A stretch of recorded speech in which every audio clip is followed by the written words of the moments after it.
Good morning. Welcome back to Morning at NTV. My name is Mala Kivila Odera, and today we are analyzing the age limit judgment that actually took place last week on Thursday. We have seen quite a number of people coming out to appeal that particular judgment, and also we saw the president yesterday. The screaming headline in all the dailies yesterday was our president blasting the judges for the age limit ruling that actually took place on Thursday last week. So moving forward, what are we likely to see with regards to this particular issue? So in studios, joining me today to uncover this particular topic is Counsel Male Mabirizi. Thank you so much for making time. Thank you. Thereafter, we'll be joined by Honorable Gideon Onyango. We truly hope that he makes it.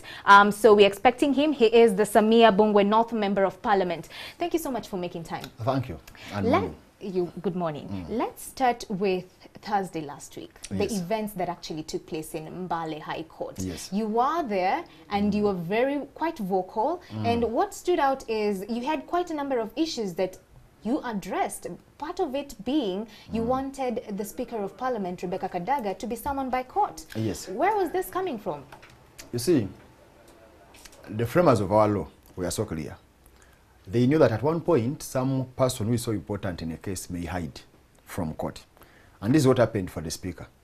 This Speaker, actually, at the beginning, when we were conferencing at Constitutional Court, when this case was beginning, the Director for Civil Education told us that she asked for more time to file more affidavits, that is evidence.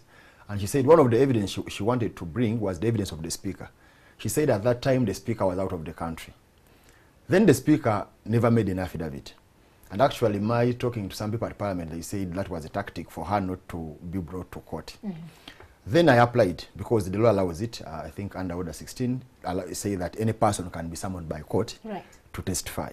So I applied that the Speaker should come here and testify, because all the things we are complaining about, the violence, everything, every decision which was made in that Parliament was made by the Speaker. So this court says we are summoning everybody else and not the Speaker. But then they tell us we shall give you reasons as why this Speaker is not being called. So to my surprise, all the 5 justices, not even Kakuru, not even who, never made that decision as to why the Speaker was not called. So, and this is a basic tenet, that even if you are dealing with even if school kids, if someone comes and reports something, you need to give a reason as to why you are making such a decision. So you can see that actually that's just a tip of the iceberg to show that actually these judges failed their test.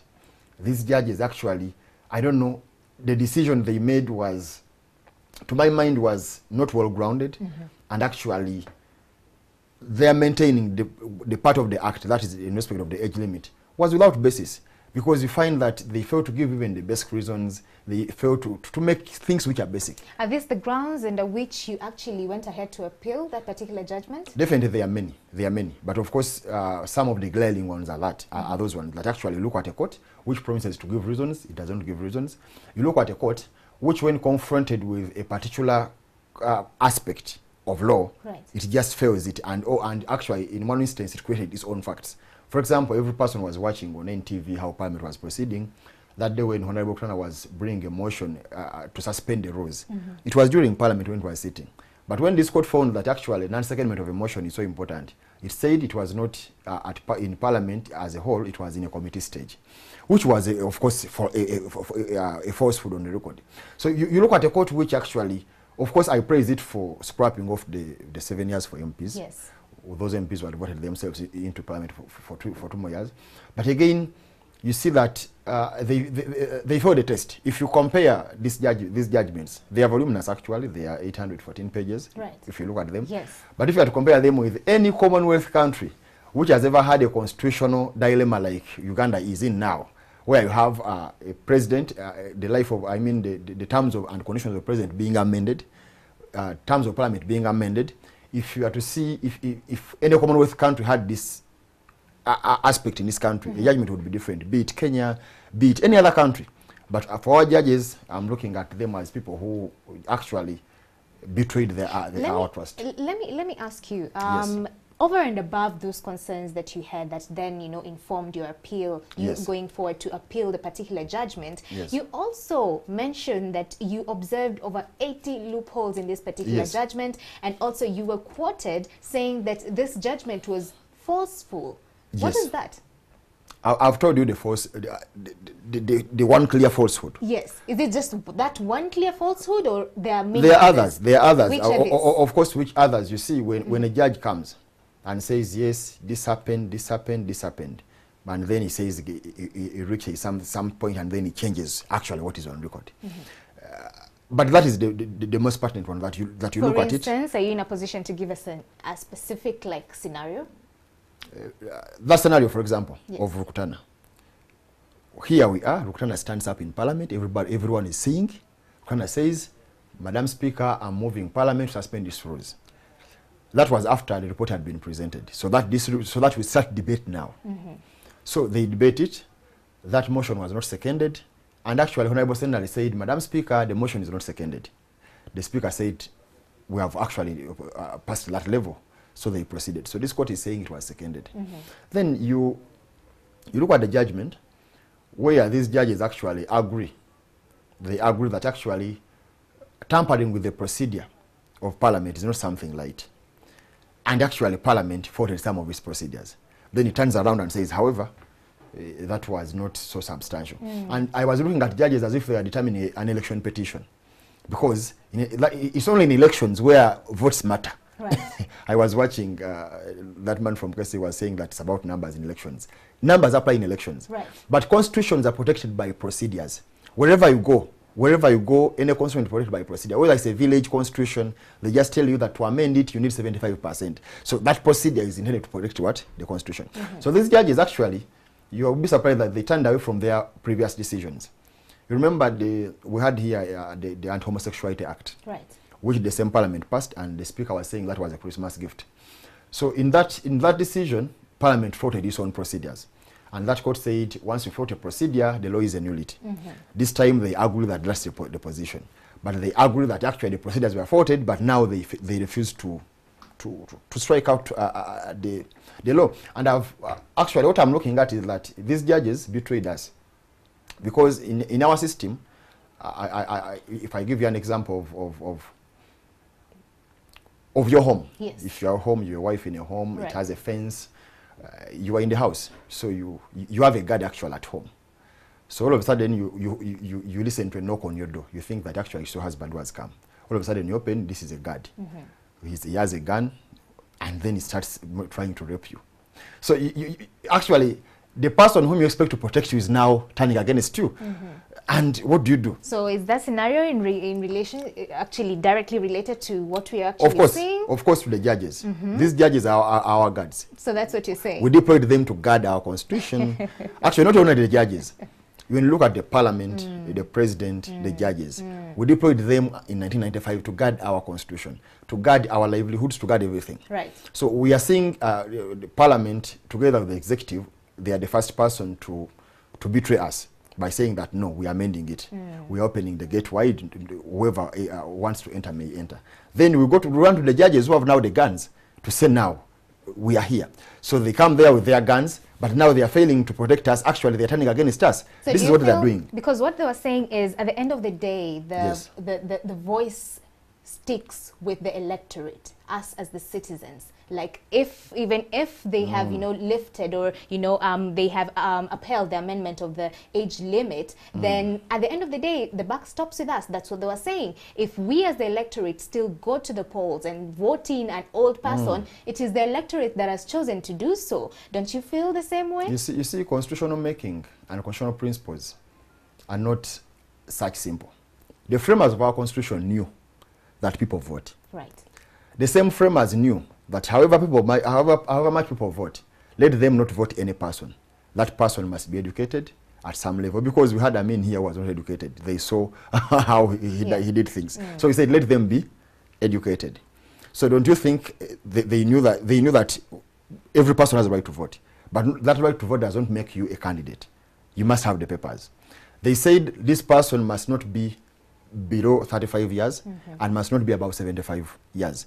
And that actually was in line with what is in the Constitution. Yes. Because our Constitution gives so much power to the President. He wages wars, he appoints judges, he appoints the Electoral Commission, he does so many, he controls our foreign policy. So they were saying that this person should not be such too young, because when he's too young, he may wage a war against Kenya. Right. Then the fuel supply is cut off. Right. If he's too old, he may be confused by those surrounding him. So don't think that those people were so silly to make those provisions. So people of NRM and other people should not lie people that because we vote, therefore they are supposed not to obey the constitution. Now, what do they mean? Should we vote people dropouts? As long as the people say, we love this man. That's the bone of contention. And I normally give an example. Yes. That assuming people everywhere in Uganda, 10 million people, vote a P2 dropout, will who rule in this country? No. No. So there are always controls on the qualification of a person. So what you're who saying steers is the that country. this particular judgment actually promotes life presidency. We are at that risk. Actually, life presidency is minimal, is smaller. It promotes impunity. It promotes amending constitutions by violence. It promotes derogation from procedures which are laid down in the constitution. That's what it does. Because life presidency is, why I'm saying is minimal, whether the President Museveni rules for life or not, at the end of the day, shall come out he shall move out of this country and as a leader. But point is, when you look at it, if you're justifying violence, you are telling MPs that, moreover, these MPs called violence for themselves, then the law is proper. It means if you are moving at night in a dark spot, and then the forces of Kampala attack you, then the court will tell you, why were you passing in that dark corner? let them assault you. So this is what they're doing. Yes. And can we leave that on record? Definitely you have to move on, because you cannot confirm that in a country where you want peace to prevail.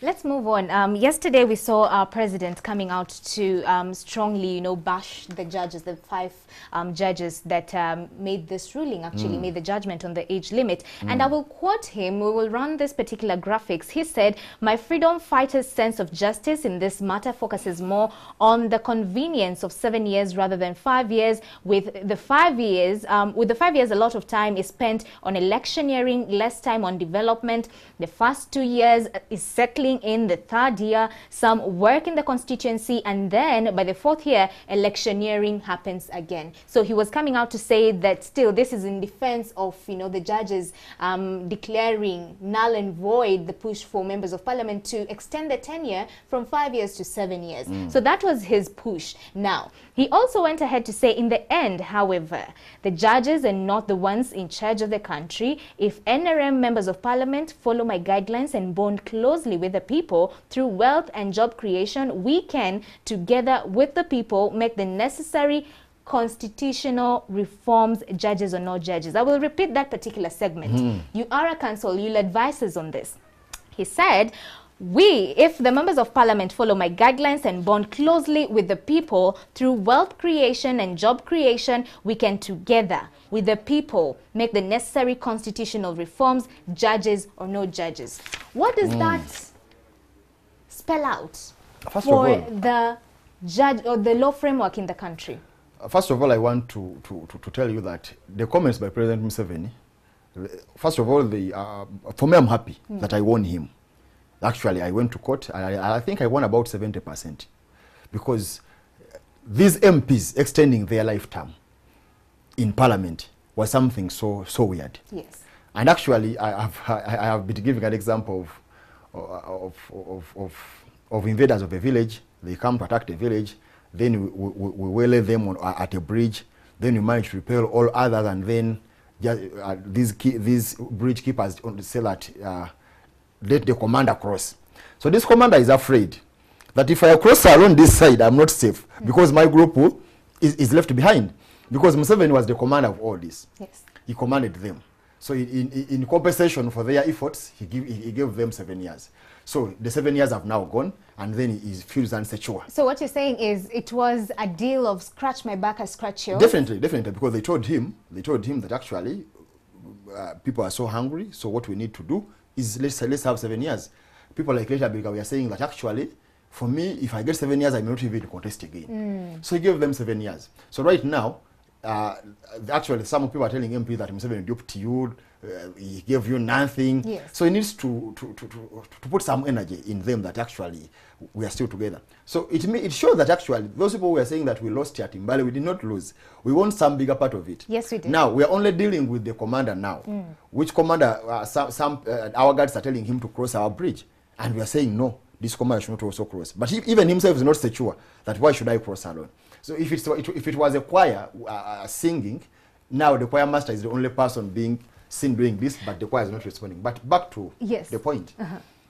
Of course, by saying that his MPs will do something, that will be again unconstitutional, because when you look at Article 92 of our Constitution, it prevents Parliament from sitting to pass a law which has an effect of changing a court decision.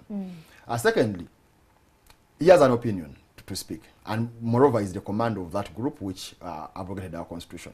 I mean, which trampled upon our sovereignty. So if he speaks, that is right. But it's also intended to intimidate. There would be appellants. So, and I've seen them now being intimidated. Some of the petitioners, the people there, now they're saying, you see, when Museveni comments, he's threatening judges. So if you may appeal to the Supreme Court, and then these MPs also cross appeal, and then the 7 years will also be reinstated. It is intended actually to intimidate. And when he intimidates the appellants, they will not appeal, and his 7-year term will remain. I mean, his removal of age limit will remain. Yes. So these are tactical politics of Museveni. Of course, these are the politics of threats and undermining each and every person. He's talking about being a freedom fighter. But freedom fighters don't make constitutions. His freedom fighter status ended in 1995. Here we are. We said you have ruled us for enough time. Now we have a constitution. It has to be followed. Whether you're a freedom fighter or not, we have a constitution. Okay. Yesterday we also saw experts, councils coming out to say, you know, that what the president said was quite unfortunate. I will not say what they said. Let's just take a listen on what exactly happened.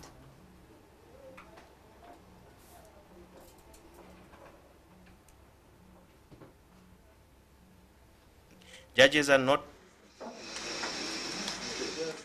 On Thursday last week, the Constitutional Court sitting in Mbale High Court upheld the recent amendment of the Constitution to remove the presidential age limit, but quashed the MP's extension of the term from 5 to 7. Was attending the BRICS summit issued a statement saying, judges are not the ones in charge of the country.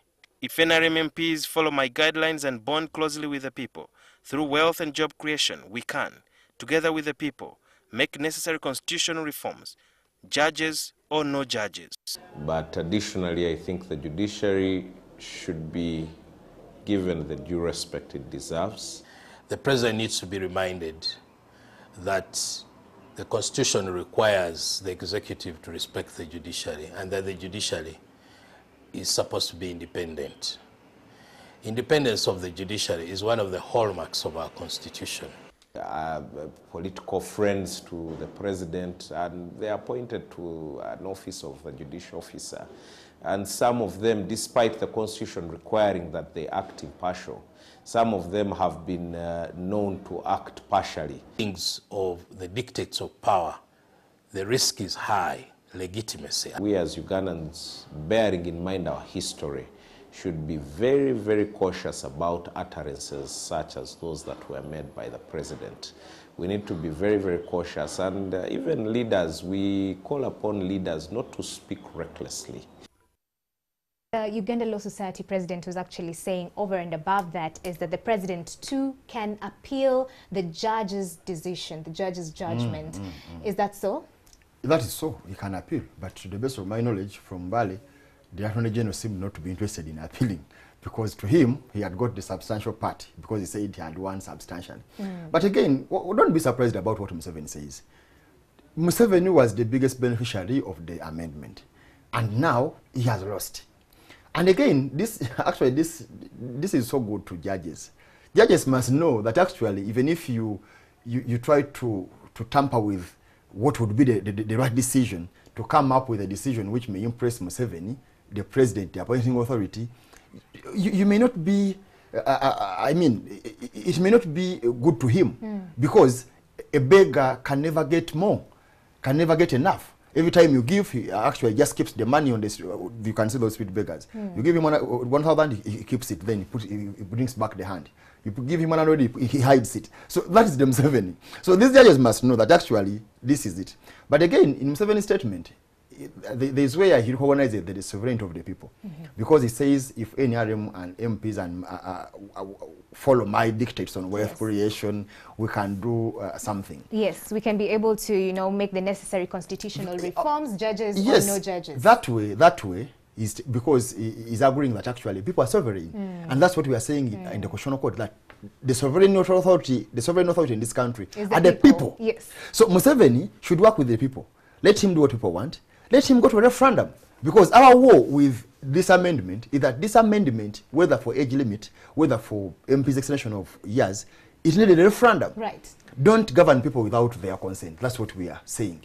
And don't amend constitution without people's consent. Remember, we were supposed to be joined by Honorable Gideon Onyango, who is the Samia Bongwe North Member of Parliament, but we truly hope he makes it on time and joins us in this particular discussion, because his side of the story, he is pro the extension of the members of parliament tenure from 5 years to 7 years. So we truly hoped to have that view in this particular discussion. Now, moving forward, yesterday we saw another development whereby members of parliament who were pushing for the extension of the tenure in office from 5 to 7 years coming out to say that they feel like they were duped, because apparently the Speaker of Parliament, Rebecca Kadaga, was supposed to issue the certificate of compliance, which she didn't. What do you make of that?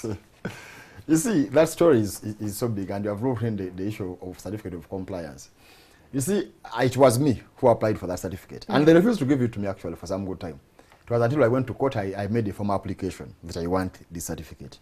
So it was produced. And of course, that's one of the reasons why I think the Supreme Court should look into this. Because if you went and sat exams for UNEB or for Kenya or Rwanda, and then the first certificate comes that in English you got D1, distinction 1, but actually when you failed and got F9. So if this examination body discovered that actually there was an error in that certificate, can it just rub and replace a 1 with a 9? No. Can it make that one just to put on a top and then make it a 9? So this is what the Constitutional Court is saying, because it's agreeing with me that when the certificate was produced, this Speaker had only certified only 4 sections as being amended, when actually there were 10 sections. But I knew on looking at the documents that these documents were pre-prepared for her. Before even the debate could begin, she had prepared documents. Do you have evidence to that? No, I'm saying in my opinion. Okay. Because in your opinion, I have all that right. certificate with me, and that certificate was signed on 22nd December 2017. The law was passed on 20th December. Right. So if it was not prepared for her, I think there was no way those sections could be left out. But that again takes us into the authenticity of the amendment, the processes they followed. That's what I told you, that they were actually falsehoods. And again, my quarrel with the court that how can a court confirm a falsehood? Because this Speaker was lying to the president that actually you have only amended 4 articles. And this president had 2 pieces, the law and the certificate. The law he had 10 provisions, the certificate had 4. Could he go ahead and sign? Normally, when the president refuses to assent to a law, like recently he refused to assent to Tax Code Act, it had several sections. Yes. Once he finds that he does not agree with one section, he does not sign. Right. He just returns back the law and say, I don't agree with that. Here we had the court is saying no, he can sign partially, and then some pass, others don't pass. But again, I don't think Kadaga wanted to dupe MPs, because she was also a beneficiary. She's also an MP. I think this was something inadvertent, because when you do things illegally, if a thief is running, somehow he may even his phone may be lost in in the scuffle. So moving forward, what are we likely to see in this particular developments? 1, you've actually appealed this particular judgment. 2, with the president's sentiments on this particular judgment, what are we likely to see moving forward? of course, I'm expecting court to proceed to do its duty. Of course, those judges are not they are not weaklings. They are mature people. They are adults. They understand the dynamics of this country, and you must understand that since 1995, we have Museveni and his regime has never got a big constitutional challenge like it is here. Previously, it has been so easy for him to manipulate the constitution, especially where he benefits. The last challenge on amendment was in 2000, but that was not about his power. It was about accessing documents. In 2005, when he amended the constitution to remove the term limits, no one sued. Personally, I was in senior 5 had I been able, then I would sue. I would have sued. Because personally, in Senior 5, I disagreed. I told my OBs in... So this actually started way earlier. Definitely. For me, I've never believed that actually... For me, in my opinion, President Museveni would have stopped ruling Uganda in 2006. Okay, so what are we likely to see moving forward? Now that you have actually appealed, what do you expect? Now, the process now has begun. Okay. First of all, we want the proceedings from the Court of Appeal. They are over 1,114 pages. Right. They need to be certified. Then we need to make copies for the judges. Yesterday they were telling me that actually we may need about 15 copies because there's a likelihood that all the judges may sit. We may have a court of 11 judges sitting.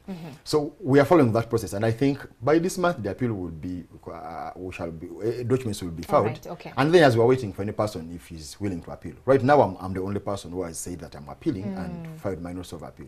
So let's keep on waiting since each and every person went to court alone. All right. Thank you so much for coming in studio. Remember, we were supposed to be joined by Honorable Gideon Onyango, Samia Bungwe, North Member of Parliament, but unfortunately he's not been able to make it. We will try and see if we can get some of his views with this particular discussion. That has been it for Solution segment on Morning at 10 TV. My name is Malaki Vilodera. Morning at 10 TV still continues, so stay tuned.